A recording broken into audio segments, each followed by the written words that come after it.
4, 3, 2, 1. Say kids, what time is it? There's something else.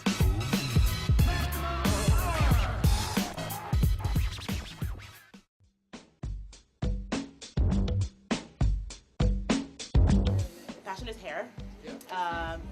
Fashion, health, wellness, beauty. Mostly, I think, all encompassing, but hair.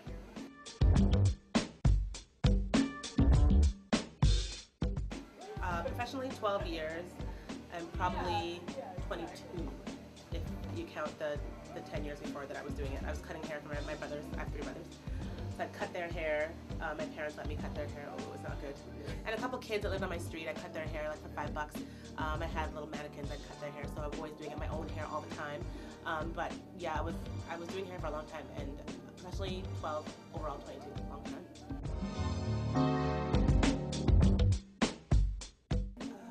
Maybe between the ages of about 10 and 12 or something like that, maybe. I remember I wanted to get my hair relaxed because my mom, it was natural and my mom would do it all the time. I never was allowed to do my hair because she would do it. And I think I wanted to get my hair relaxed like Laura from Family Matters. And I got my hair relaxed, and after I got my hair relaxed, that's when I really, I can't remember if I was, maybe I was 12 or 13, somewhere there. That's when it really took off, because then I could actually do my hair, and I started learning how to like manipulate it to do certain things. And then I just took off with it. I would do different things with it all the time. So even before I got my hair relaxed, I was kind of into it. So maybe I'd say around 10, when I was 10 years old.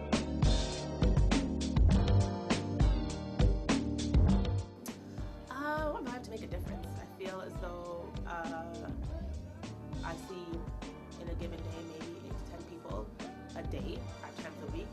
I just want it to mean something, and I know it's not like I'm saving lives or anything, like cutting hair, but I think when I thought about having a place of my own where I would be in charge and I wanted to mean something when people come in here, if they're buying product, getting their hair done, having coffee, waiting for a friend, that they felt something maybe was awoken in them, or they were more aware of how they want to live their lives, be it more, I guess, focusing on environmental things or their health or their wellness, or trying something different with their hair or the way that they dress. I just want to make a difference. Like I feel as though, and I think probably most human beings don't want their lives to be in vain. You want to be born and die, nobody knew anything, or you didn't do anything, left anything. And I think for sure I want my vibe to make a difference, and people could say like, oh, I went here, and now I realize I can do so much more. I can be more than I ever thought I could be. Like, so I got bangs, and whoa, I got like, I don't know, a raise, or not a raise, but I got a promotion or something, or I felt I got way more confidence from changing my hair color or trying something different I wouldn't try before, because really you got one life to live. It's so short. You don't want to spend your time, I think, like focusing on negative things, and especially when it comes to hair, it's the easiest and cheapest way to change yourself. Like a haircut can go so far, so far. Are you feeling my vibe? Hi, welcome to the Vibe Show, and you're here with Praise Okamabuwa, and we're at 542A Academy Road, and the place is called Fresh Hair Boutique. Fresh Hair Boutique, and it's very beautiful in here, lots of good ambiance and everything else, and you've done quite a bit over the past 2 years? Yes. Right, so tell me about that. How did you get started? How did I get started? I've been doing hair for over 10 years, and I got pregnant. Okay. And was gonna have a child, and where I was working before, I kind of felt like I'm gonna be going on mat leave. I'm gonna be either scaling back my hours, or I kind of felt like I needed to make a change, and I've always wanted to own my own salon. So I just kind of felt like this was the right time for me to open my own salon. But the thing is, salons everywhere. Right. Like, what makes mine different? Why is it better, other than the fact that I'm going to work there? Right. What is better than the next place? And so I think, apart from hair, there wasn't a lot of things that I felt like I was really passionate about until I got pregnant. I realized that I'm going to have a child, and what is this world going to be when my kid comes into it, and things I could actually physically change. So I kind of thought I'd like to have something that has a bit more environmental consciousness behind it. So when we opened and we got the space, we really went to great lengths to make sure that we tried to reuse everything in here that was once before, tried to save as much as we could, paint everything, environmental paint, as low VOCs, the lighting, everywhere we could make an environmental decision Right. on how it was either consumption, waste, energy saving, water. We were going to do that, and so I made that. I got a certificate to certify me to say that I followed all these little things. And so I think the biggest misconception in the past years, people just assume that because I'm certified green business, that's a salon, that everything is green, like that all the products are green. And unfortunately, it's still kind of new.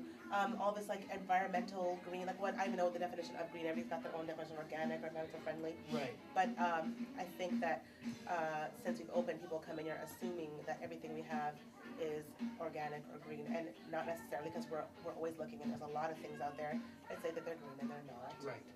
Or like have all these ingredient lists, but it's not what it is. So since we've opened, have made a lot more strides in the product area to try to eliminate a lot of our products that might be cancer causing or be damaging or heavy fragrance. And also, what's different, I think, sets us apart from other salons as well, is we really try to educate our clients a lot on how they can make a difference.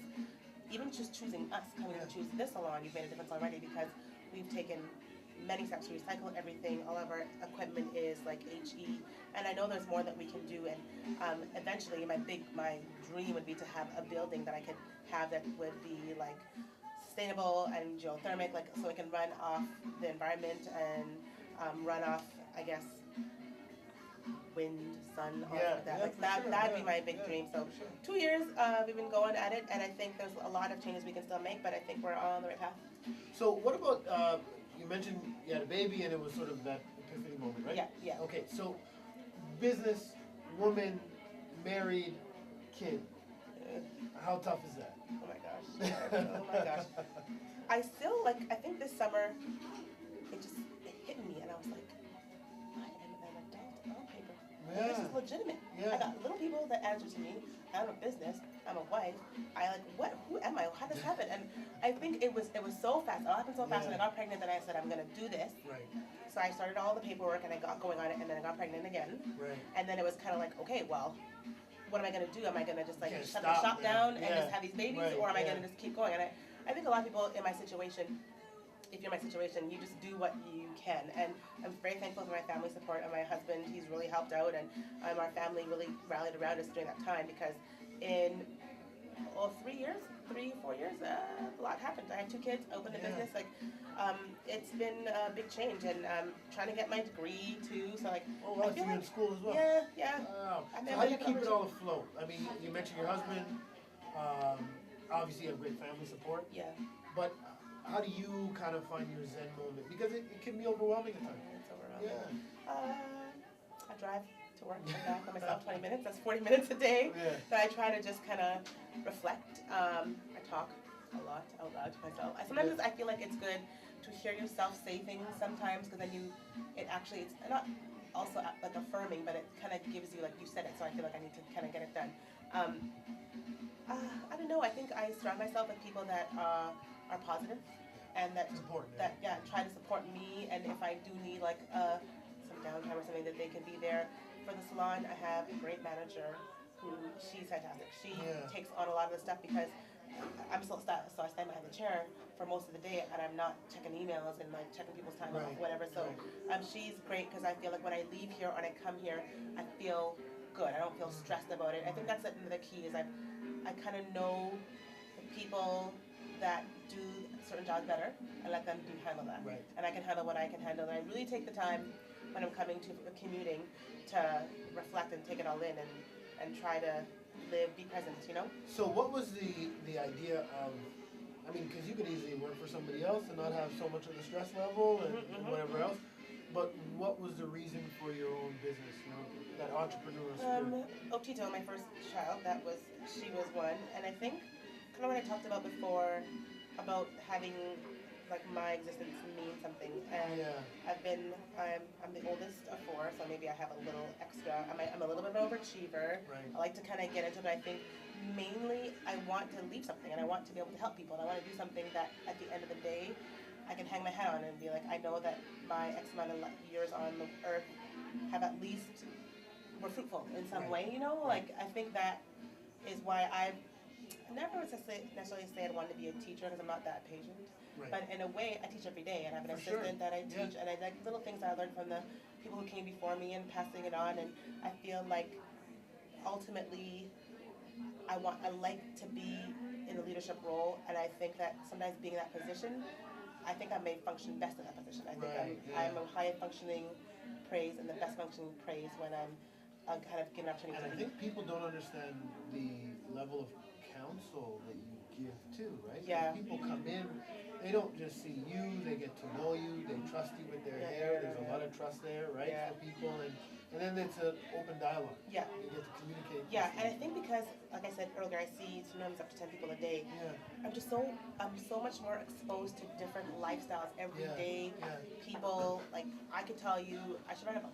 The things I'm exposed to. So I think sometimes the people come and they upload their issues, I may have an interesting take on it because I've Right. heard something similar or know something or just through all the years that I think that it's beneficial and it helps. And some people always say that something about having somebody put your hands on you and touching you, it's kind of therapeutic, Yeah. they say all the time, and people just feel more relaxed to just kind of let things out. And Right. there's nothing better, and I think it's better than a tip, I feel, is when somebody says, oh my gosh, like, you can tell they feel good when they leave, and they're just like, thank you so much. And they just say, there's a way that somebody says thank you to, and in their eyes, that you know Yeah. that they are like, there's no money that can, Yeah. no tip amount that's gonna, like, and that is really, that's my favorite. That's what Yeah.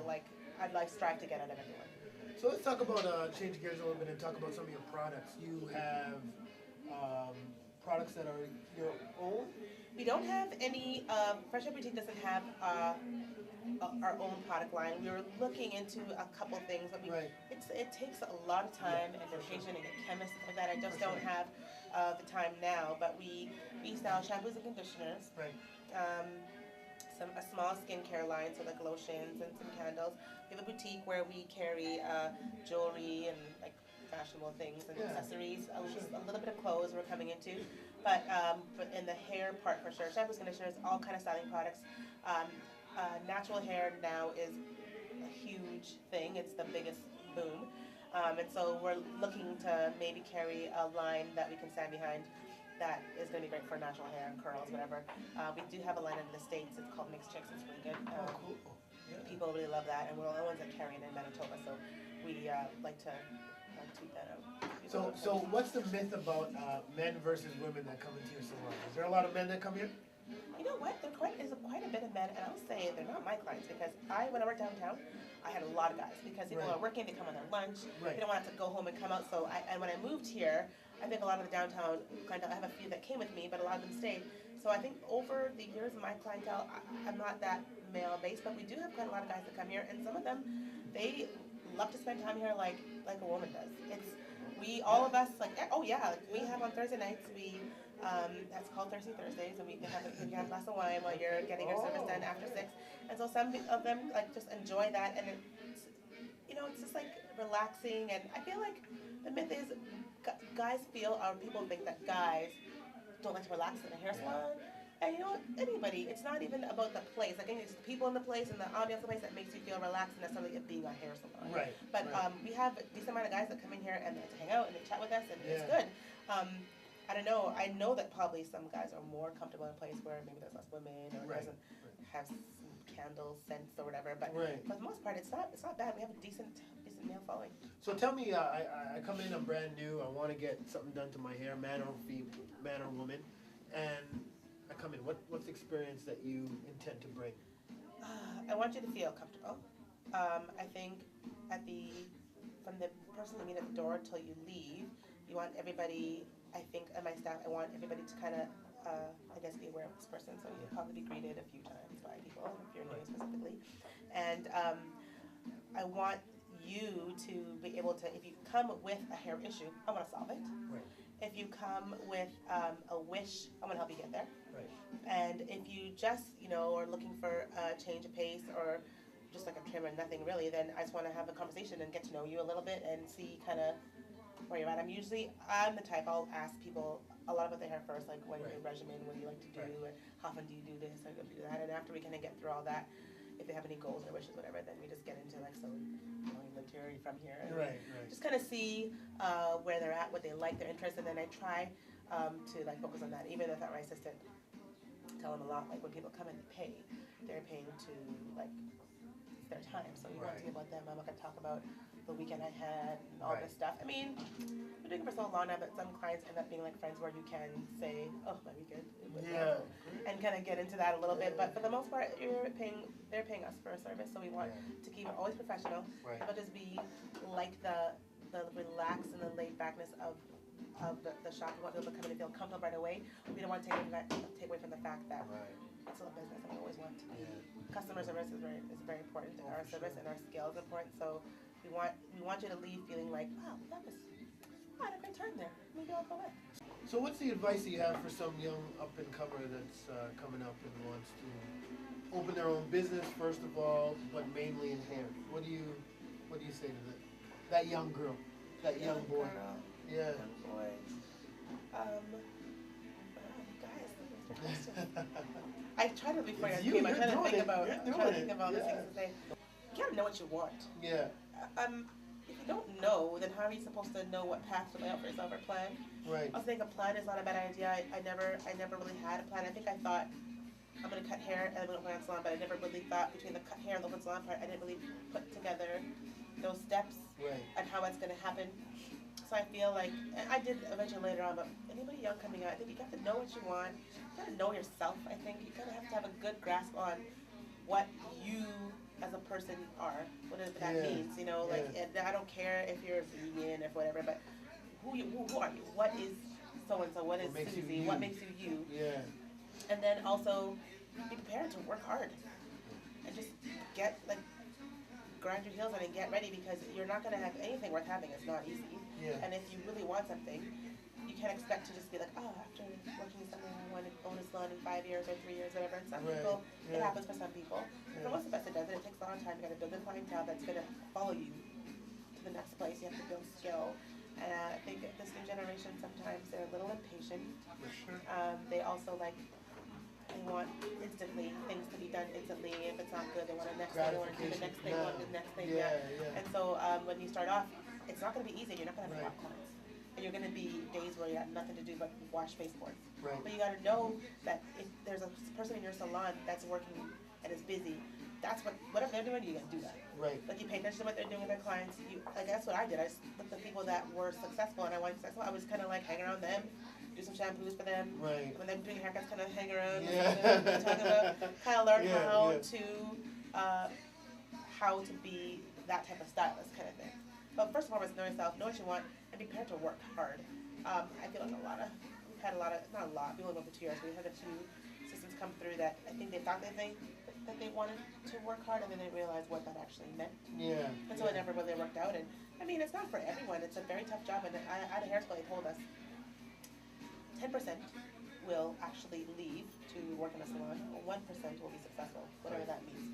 Which will only means all you do is cut hair to feed yourself and your family. That's your only source of income. Right. So I'm happy to say I'm that 1%, but those are tiny odds. Yeah. Like it's not, you have to be, that's what you want, you gotta buckle down. Yeah, gotta work hard. Yeah, gotta work hard. Basically that, work hard. So you mentioned you have a manager. Do you allow the manager to manage the staff as well, or do you manage the staff and the manager manages the other stuff? She manages the staff. The staff. So you get to just. Well, it's not that easy. Right. Because I have to I make all the decisions still, and she'll kind of like funnel through to me and then whatever. But somebody wants time off, I go to her. They have an issue. Most of the times, it kind of works out that just because I'm always working, I'm kind of busy. Yeah. So if you want to ask me something and you forget to ask me, or you tell me, I'm like, yeah, and then I don't remember. So it just worked well. And I think for me, when it comes to the experience of a customer coming in, it's good to know that there's somebody that knows you, knows what you like as a same constant all the time at the front. And because there's there's not a lot of us, but there's 3 stylists, and everyone's got different schedules, stuff like that, and then all the clients just need somebody who's got enough wherewithal to know how I kind of want things to be. And so she's a manager. She's sort of like my right hand woman. We meet often, so we're always kind of talking. So if she makes a decision, it's because I've said make this decision. Right. But I feel like having her coming on. She came on last year, has made a huge difference in our success because she's kind of took it on herself. The same kind of vision I have for Fresh Air, she's taken it on to say, we want to, be on people's minds when they think about getting something done. When people say, oh, I kind of wonder if I can really wear this teal color. I wonder if let me just pop in and see this. Right. Like dumb things like that. We just want people to think about us and Right. come and ask us, hang out, whatever. Yeah. And so she's taken that on, and it's awesome because I think I've always known in my mind what I wanted to be and what I wanted my manager to be, and I couldn't have asked for a better person. I mean, she has no real managing experience because she did a lot of retail and a lot of stuff with customer service, so that is great, that's invaluable. But yeah, it kind of is like she takes care of a lot of the stuff. She does pretty much everything. That's good. I'm administrative, and then I right do, hand. Always. And it helps me because I know what I'm good at. I'm good at cutting hair. Right. I'm not so great at sending emails. I'm a bad typer. Right. I'm not so great. I'm kind of too nice, so sometimes people I get shaka khan.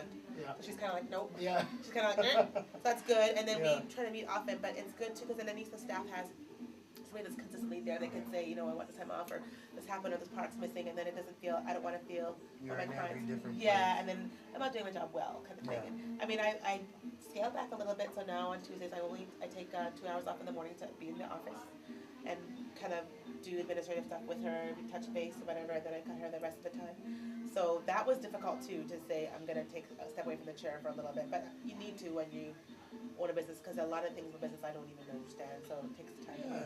So lastly, let's talk about location. How is the location here? Well, I work downtown. On Donald. I loved it. I lived downtown. I thought it was the best. I never wanted to leave. People did complain about the parking all the time, but it wasn't my issue because I wasn't parking there. So I was like, hey man, you want to see me come downtown? And so a friend of mine who used to work at Salon with me, she was an esthetician, and we were thinking we wanted to, when we thought about doing this, wanted to open our own, and she was working at a place that was more residential. So we kind of thought that Academy would be a happy medium. So we sort of got some business.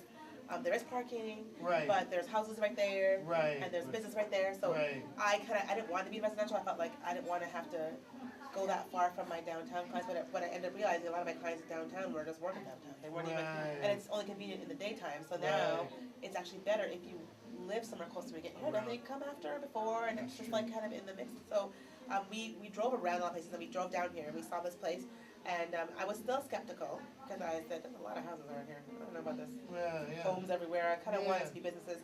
But I think it got the best of both worlds. And I think there's 100 and something businesses on Academy, of which I think there might be like 15, 20 plus that are hair salons. And that's good too, because now when you ever have any sort of post-its or flyers or anything, you can send them out to people around. And people, if you want to get a haircut, all that if you want to get a haircut, come to Academy Road. There's a ton of salons, so like you can get a haircut down here.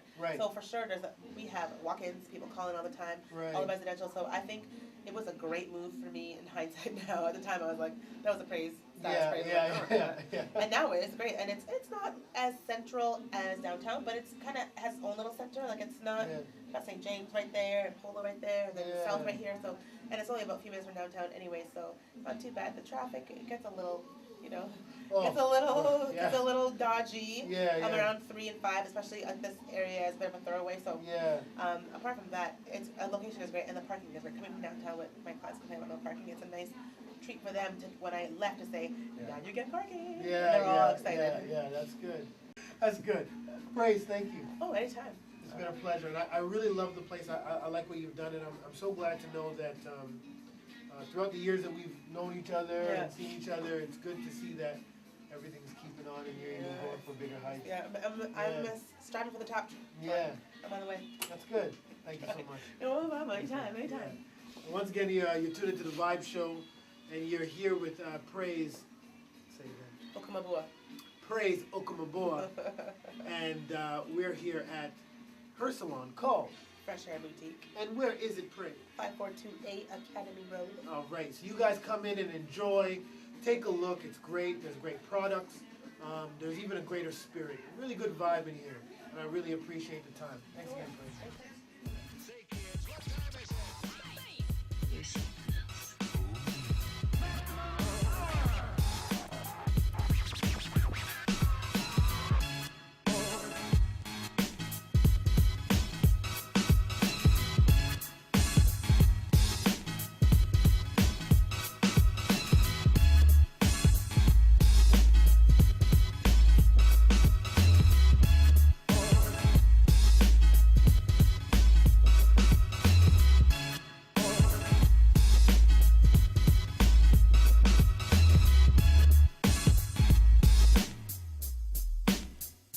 intensify the treatment.